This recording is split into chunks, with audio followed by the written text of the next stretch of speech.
Welcome to Roopa tailoring. ఇప్పుడు మనం blouse యొక్క బ్యాక్ పార్ట్ అనేది కట్ చేద్దామండి. ముందుగా లైనింగ్ అనేది పిండేసి ఆరిన తర్వాత నేను ఐరన్ అయితే చేసేసుకొని ఇలా ఫోల్డింగ్స్ ఏమో అటు సైడు క్లోజ్ ఉన్నదేమో మన సైడ్ పెట్టుకొని ఇలా ఎల్ స్కేల్ అనేది యూజ్ చేసి మనం కార్నర్స్ ఎక్కువ తక్కువ అనేది లేకుండా ఉండడం కోసం ఇలాంటి స్కేల్ అయితే యూజ్ చేస్తే మనకు ఈజీగా ఎక్కువ తక్కువ అనేది రాకుండా కట్ చేసుకోవచ్చండి. ఇలా ఫస్ట్ లైన్ ఏమో మనం ఎక్కువ తక్కువ ఉండడం కోసం మార్కింగ్ చేశాను. తర్వాత పావించి వచ్చేసి మనం పైపింగ్ వేసుకున్నా సరే, నడుం పట్టి వేయాలనుకున్నా కూడా ఆ పావించి క్లాత్ అనేది సరిపోతుందండి కింది సైడ్‌కి. ఇలా ఎక్స్ట్రా ఉన్న పీస్ అనేది కట్ చేయండి నీట్‌గా. కట్ చేసేసి మనం ఇప్పుడు సైజ్ బ్లౌజ్ అయితే తీసుకుందాం. ఈ సైజ్ బ్లౌజ్ వచ్చేసి నేను కుట్టిన బ్లౌజేనండి. వాళ్ళు వేసుకొని చాలా బాగుందని చెప్పారు. అందుకే మళ్ళీ ఒక 4, 5 బ్లౌజెస్ అయితే పంపించారు. ముందుగా సైజ్ బ్లౌజ్ యొక్క నడుమైతే కొలుస్తున్నాను చూడండి. 28.5 ఉందండి. 28.5 వాళ్ళ నడుము సైజు. ఇప్పుడు బ్లౌజ్ హైట్ వచ్చేసి చూడండి, మీరు కావాలి అనుకుంటే ఈ విధంగా కింద పావించి ఖర్చు కోసం వదిలేసి బ్లౌజ్ లాగినట్టు కాకుండా మీడియం సైజ్ పట్టుకొని ఇలా మార్కింగ్ చేసుకున్న మనకి ఎగ్జాక్ట్‌గా బ్లౌజ్ హైట్ అనేది వచ్చేస్తుందండి. ఎగ్జాక్ట్ హైట్ పెట్టేసుకొని దానిపైన మళ్ళీ హాఫ్ ఇంచ్ ఖర్చు కోసం పెట్టుకోవాలి. చూడండి, ఇప్పుడు ఇదే విధంగా టేప్ తోటి కూడా కొలిచి చూసుకోండి. ఒకసారి ఎంతొస్తుంది మనకు తెలిసిపోతుంది కదా! చూడండి, 14.5 ఇంచులు వచ్చేసింది వాళ్ళది. కొంచెం 14.5 ఇంచులు కరెక్ట్‌గా వచ్చేసింది. ఇప్పుడు అదే 14.5 ఇంచులకు చూడండి, మనకు కింద పావించు ఖర్చు కోసం వదిలేస్తే పైన ఎగ్జాక్ట్‌గా వచ్చేసింది. మనకు బ్లౌజ్‌తో కొలుచుకున్నా సరిపోతుంది. టేప్ తోటి మనకి ఎలా వీలుంటే అలా కొలుచుకుంటే సరిపోతుందండి బ్లౌజ్ యొక్క హైట్ అనేది. చూడండి ఇలా. ఇలా ఒక 3 టైమ్స్ మార్కింగ్ అయితే చేసుకోండి. మొత్తం కింద పావించు ఎక్స్‌ట్రా, పైన హాఫ్ ఇంచు, మొత్తం 15 ఇంచులకు ఒక మార్కింగ్ అనేది 3, 4 టైమ్స్ మార్కింగ్ చేస్తున్నాను చూడండి. ఇలా మార్కింగ్ చేసి లైన్ అనేది డ్రా చేసేసుకోండి. పైన కూడా ఇలా మనము డాట్స్ పెట్టుకునేయన్నీ కలిపేసుకొని ఒక లైన్ డ్రా చేసేసుకోండి.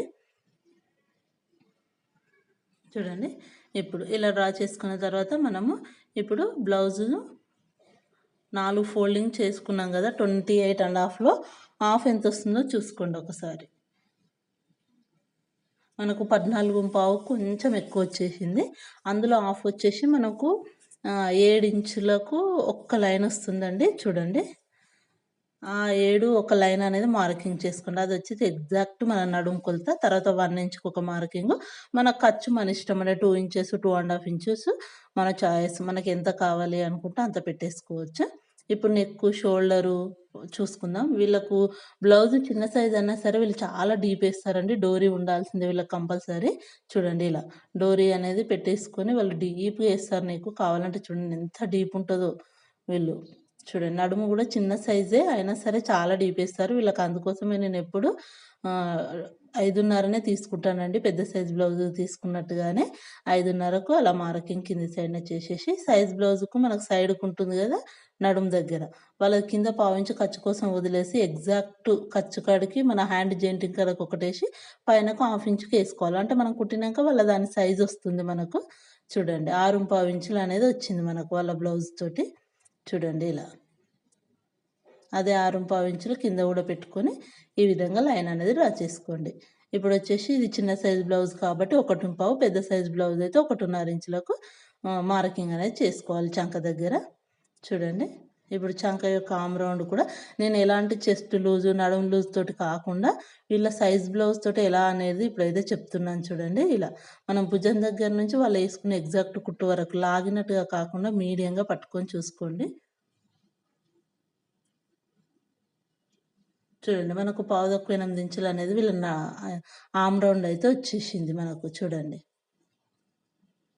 అలా హాఫ్ ఇంచు పైనకు వదిలేసి మనం మార్కింగ్ చేసుకున్న డాట్ దగ్గర నుంచి టేప్‌ని ఈ విధంగా క్రాస్‌గా పెట్టేసుకోండి. పావుతక్కువ 8 ఇంచులకు మార్కింగ్ అయితే చేసేసుకోండి. మనకు చెస్ట్ తోటి లేక నడుముతోటి ఆర్మ్ రౌండ్ అనేది కటింగ్ రావట్లేదు అన్నప్పుడు ఈ విధంగా మనం కొలుచుకున్నా కూడా బ్లౌజ్ అనేది కుట్టుకోవచ్చండి. ఏం పర్లేదు. చాలా బా వస్తుంది ఇలా గూడా కట్ చేసుకున్నాక. తర్వాత మనం మార్కింగ్ చేసుకున్నాక ఇలాంటి కర్వ్ స్కేల్ అనేది యూజ్ చేసుకొని ఇలా చంక యొక్క రౌండ్ అనేది తీసేసుకోవాలి.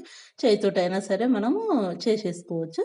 ఇప్పుడు నడుము తీసుకోవాలండి. మనకు నెక్ యొక్క డీప్ ఎంతుందో చూసుకుందాం. ముందుగా మిడిల్‌లో నడుము అనేది ఇలా పట్టుకొని కింద పావించి క్లాత్ వదిలేసి ఎగ్జాక్ట్ మార్కింగ్ అనేది చేసుకోండి ఒకసారి. చేసుకున్న తర్వాత ఒక పావించు పైనకు మార్కింగ్ చేసుకోవాలి మనం. చూడండి మళ్ళీ ఇలా ఎగ్జాక్ట్ మార్కింగ్ చేసేసుకొని దాని పైనకు ఒక పావించు మార్కింగ్. ఎందుకంటే మనము పైపింగ్ వేసుకున్న, గల్లపట్టి వేసుకున్న మళ్ళీ సేమ్ వచ్చేస్తుంది.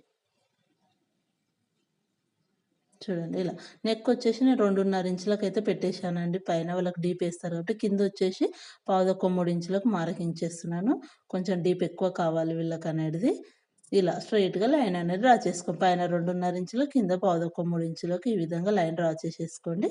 చూడండి ఇలా నీట్‌గా బాక్స్‌లాగా రెడీ అయిన తర్వాత ఇలా ఇదే కర్వ్ స్కేల్ అని యూజ్ చేసి రౌండ్ ఇచ్చేసుకుంటే సరిపోతుందండి. చాలా రౌండ్‌గా వస్తుంది. ఈ కర్వ్ స్కేల్ అనేది యూజ్ చేయడం వలన. చూడండి. ఇప్పుడు నడుము మార్కింగ్ చూద్దామండి. మనకి 7 ఒక లైన్ వచ్చింది కదా! అందులో హాఫ్ వచ్చేసి మనకు 3.5 ఇంచులు వచ్చేస్తుంది. ఆ 3.5 ఇంచులకు మార్కింగ్ చేసుకున్న దాని నుంచి మళ్ళీ మనకు 1 ఇంచు, ఆ 3.5 నుంచి 1 ఇంచుకు మార్కింగ్ చేసుకోండి. అంటే మనకు టక్స్ వచ్చేసి హాఫ్ ఇంచ్ ఉంది కదా!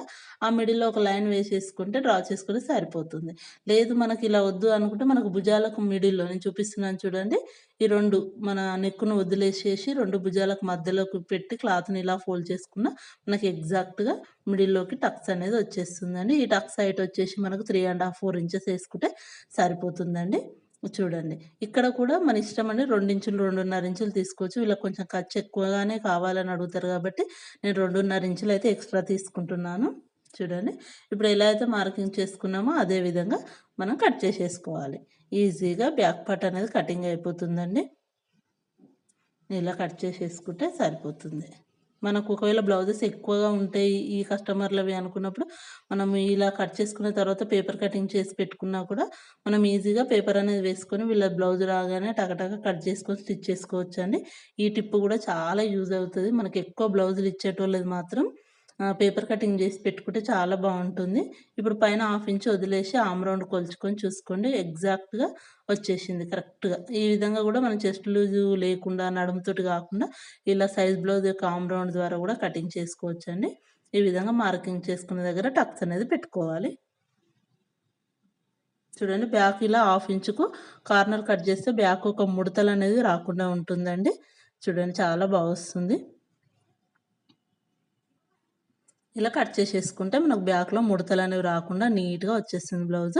వీడియో నచ్చితే తప్పకుండా like, share and subscribe. Thank you for watching.